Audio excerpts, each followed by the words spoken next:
அன்பு நண்பர்கள் அனைவருக்குமே வணக்கம். நம்ம உலகத்தில் இந்தியன் என்று சொல்லடா, தலை நிமிர்ந்து நில்லடா, தமிழகத்தின் மரம் இது என்று தெரியுமா உங்களுக்கு? தமிழகத்தின் தலை சிறந்த மரம் எது தெரியுங்களா? பனை மரம் தான். நம்ம பனை மரத்தில் கிடைக்கக்கூடிய நொங்கு, அற்புதமான நொங்கு.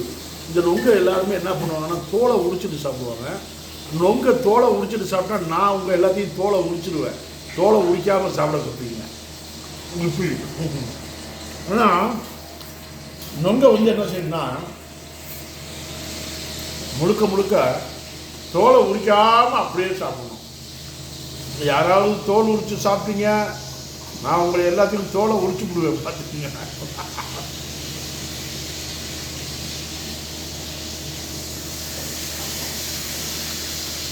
இப்படி சாப்பிட்டு பழகி பாருங்க.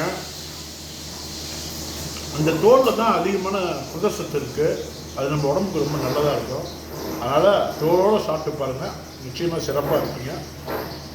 தமிழகத்தின் மரம் பனை மரம். நம்ம பனை மரத்தில் கிடைக்கக்கூடிய நொங்கு அற்புதமான உணவு. நம்ம தமிழுடைய நொங்கு உணவு. நன்றி, வணக்கம். சர்வம் சாப்பிடும். ஜெய் ஸ்ரீராம்.